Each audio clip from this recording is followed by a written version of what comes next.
So guys, nahirapan ka bang maabot ang 1K subscribers na requirement ni YouTube? Gusto mo ba maabot ang 4K watchers na madalian lang in 4 months?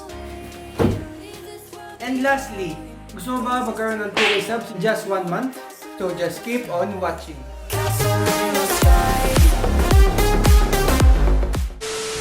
What's up guys? Welcome back to my YouTube channel. So for today guys, I'm happy to inform you all na monetize na guys yung YouTube channel natin. So basically, there are ads running in our videos. And also guys, tuturuan ko din kayo guys, or bibigyan ko sa inyo yung tips kung paano magkaroon ng 2K subs within 1 month. Yes guys, possible yun kahit maliit na YouTuber, kasi ako guys, isa din ako maliit na YouTuber, but nakuha ko guys 2K subscribers within just 1 month. Yes, possible yun. And yung 4K watch hours guys, madali lang din natin makukuha yun if papanoorin nyo guys yung video from the beginning up to the end. Nice.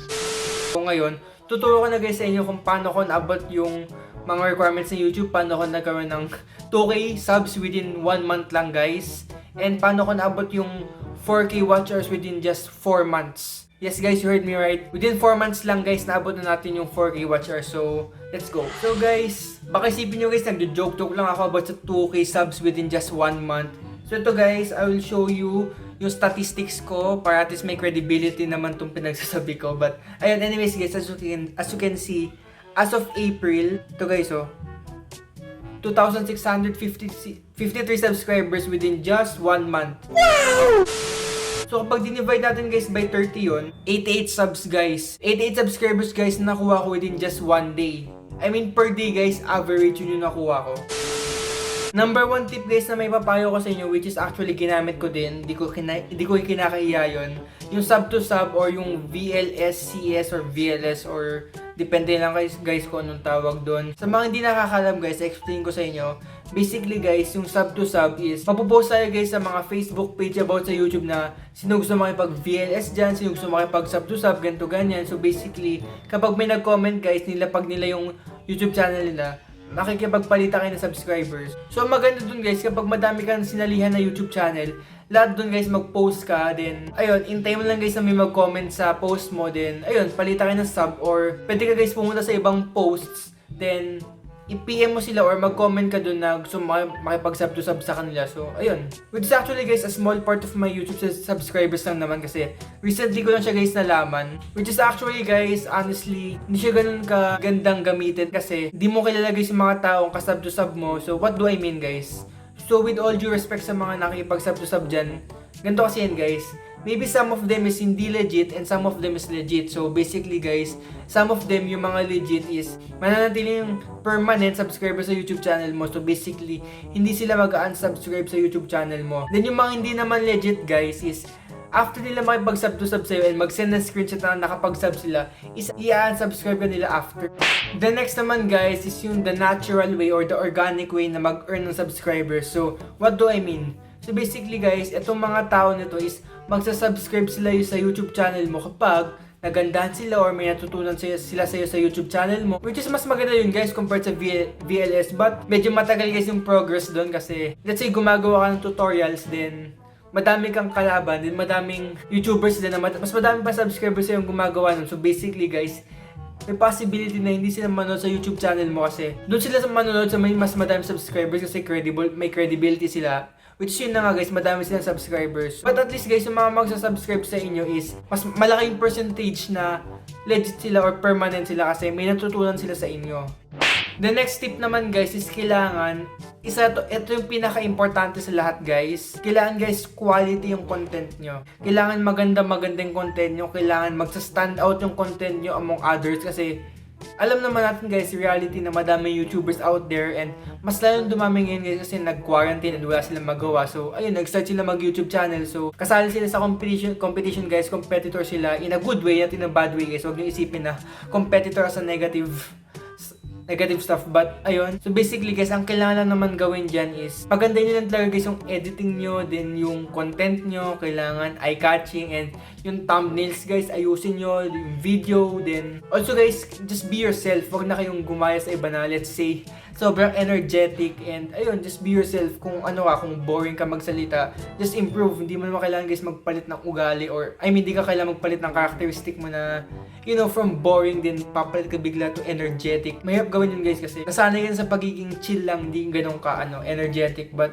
ayun, just be yourself and try to improve. And eventually guys, ayun, papasok na yung mga subscribers, mga views mo. So ayun.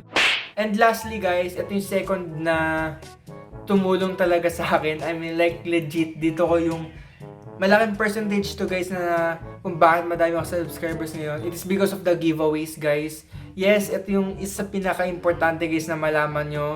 Giveaways, napaka-importante nito guys kasi syempre guys, sino ba namang ayaw ng giveaways or ayaw ng free stuff? So, ayun.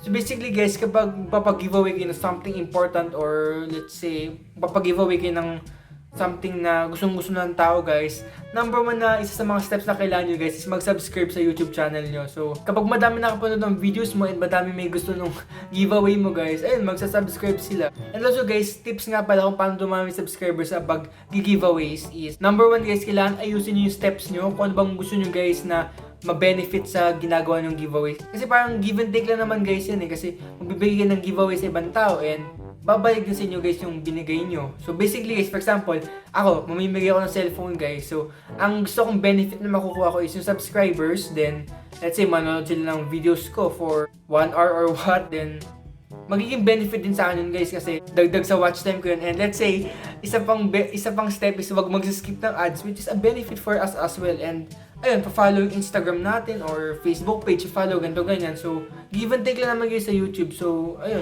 So, ayun guys, yun yung some of the steps kung paano ko nakuha yung subscribers ko ngayon, kung paano ako nag-earn ng 2K subs within just a month. Then, and kung paano ko guys nakuha yung total subscribers ko, which is 4,000. Then, next naman guys, is itong 4K watch hours guys.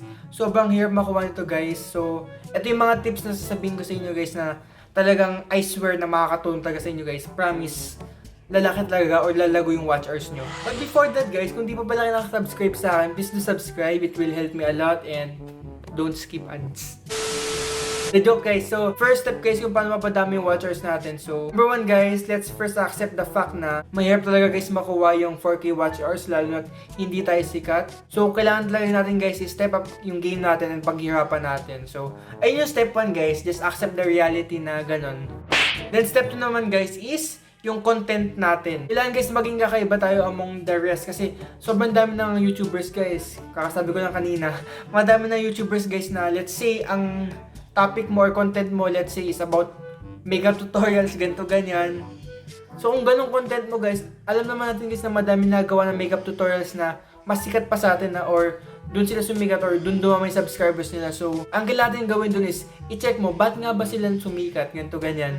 Paano dumami subscribers nila or paano gumanda yung content nila or paano nila nagawa na manood sa kanilang mga viewers. Eh, ang daming nagagawa ng makeup tutorials dyan. So, let's say nahanap mo na guys. For example is yung vibe nila or characteristic nila. Ganun sila.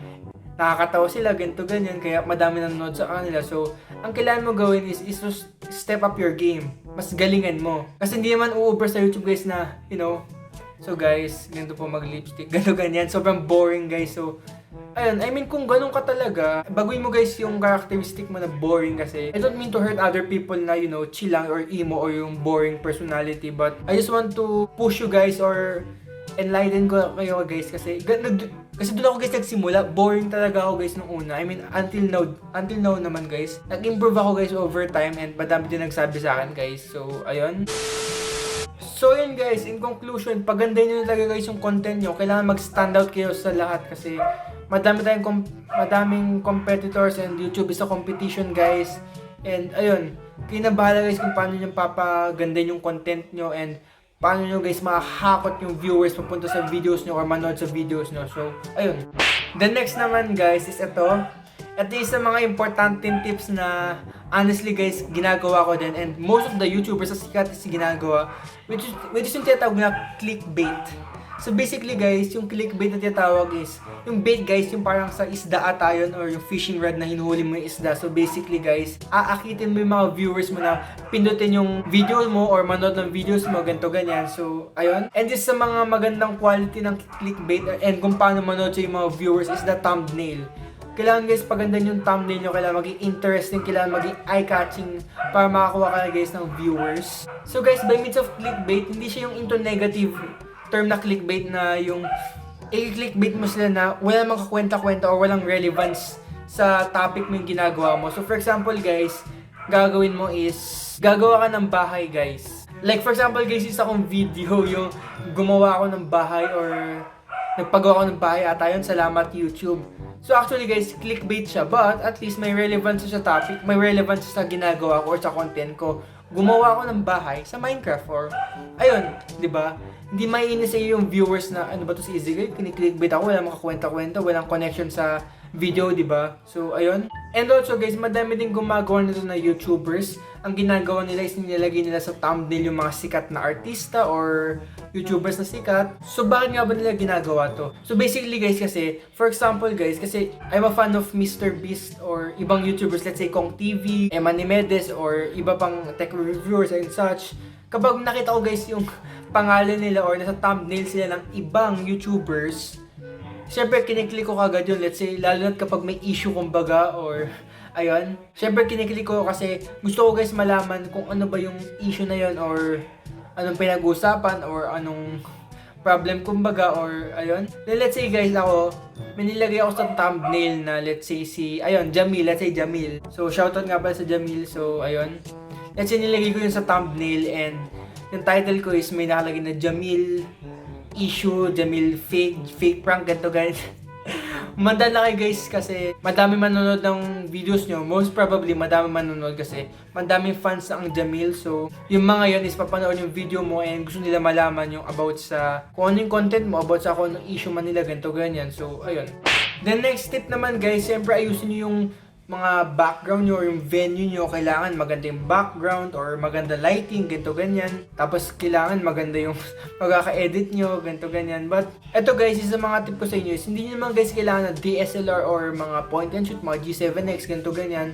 Just a normal phone can do. And kung let's say pangit phones nyo respectively or babala yung megapixels or yung quality ng camera, that's fine guys.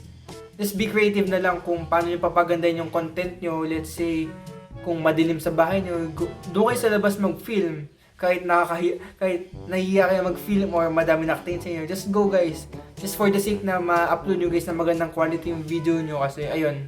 Anong pipiliin mo guys? Pagtawanan ka ng tao or kasi pagtingin na ka ng tao or maganda yung content mo and madami magsasubscribe sa inyo and manonood ng videos mo. So ano din yung pipiliin nyo? So ako guys, obviously dun ako sa mas magandang content kahit pagtinginan ako ng tao or ayun. Kasi guys, kapag lumabas kayo or nag-vlog kayo sa labas, dun nyo guys ma-improve yung self-confidence nyo na mag-vlog sa labas or ayun, mapataas yung self-esteem nyo or confidence nyo and mawala guys yung sa mind nyo na pa nakatingin to mga to sa akin. Baka inisip nila na pabida ako, ganito ganyan, gusto kong pasikat ako, ganito ganyan. Para mawala yun guys, ayun, kailangan nyo mag-vlog sa labas para mapalabas yung mapataas yung confidence nyo. Then lastly guys, sa mga pinaka-importante para maparami yung views is sumabay ka sa uso guys. Let's say magaling ka sa ACADS for example, let's say sa math ka magaling, ganito ganyan. So alam naman natin guys kasi na mahirap ang math for some, even myself nahirapan ako sa math. So gusto ko guys matuto kahit nasa bahay ako, kahit joke lang. Gusto ko guys kahit nasa bahay ako matuto ako ng math. So as of now, wala akong books kasi mag-grade 12 na ako. So, paano makakapag-aral ng math kung walang books, di ba? Manood ako sa YouTube ng tutorials about math, paano mag-algebra o paano mag-calculus, try ko, ganito, ganyan. So, and next time guys, for example, magaling ka sa pag-guitar or magaling ka sa instruments, whatsoever. Ayun, gawa ka ng tutorials guys kung paano kung paano tumugtog ng guitar. So, yun guys, that are just some tips na ginawa ko guys kung paano ako napunta sa kinalalagyan ko ngayon. If ever may mga comments kayo, okay mahiya, don't hesitate to ask sa comment section kasi mabilis ako guys sumagot sa mga replies and I don't entertain guys sa mga taong nanghihingi na cellphone sa akin. So if nanghihingi sa akin guys sa comment section, nag-PM guys sa akin na kuya pa yung cellphone, ganito ganyan, I respect you guys but hindi ako namimigay ng cellphone as of now. And mamimigay ako guys sa cellphone kapag first sahod natin sa YouTube, so abangan nyo yun. Simula nung pinost ko sa Facebook groups na monetize na ako yung channel ko is madami nag-comment, madami nag-PM sa akin talaga. Like legit madami nag-PM sa akin, daming questions kaya ayun, ginagawa ko to ngayon para matulungan sila kasi gusto ko guys sa YouTube, tulungan lang tayo lahat. Gusto ko lahat umangat. So ayun guys, if may mga kaibigan kayo na, you know, nagsa-struggle pa rin mabot yung requirements, don't hesitate to share my video guys para, you know, matulungan din sila and lahat tayo guys sa angat. Sabay-sabay tayo angat guys. So ayun guys, that's pretty much the end of the video. But bago natin i-end guys, mag-shoutout muna tayo guys. So guys, first shoutout goes to Santino Baldoza. Shoutout sa'yo. The next shoutout kay Noel JC Rebajo. The next, shoutout kay Matthew guys, classmate ko. May Facebook page din siya guys. Ang content niya is nag-stream siya ng ML games. So ayun, and actually guys, may pag-giveaway siya. Kapag umabot siya guys ng 100 subs, magpapag-giveaway siya ng epic skin. So ayun. The next guys, shoutout kay Samantha Pangilinan. May YouTube channel din siya. So please do subscribe to her channel. Then next guys, shoutout nga pala sa international friend ko na si Prajwal Damala. So yun guys, that's pretty much the end of the video. This is just part 1 of this content about sa YouTube tutorials and madami pa tayong tutorials in the future para matulungan yung umangat. So thank you for watching. See you in the next video.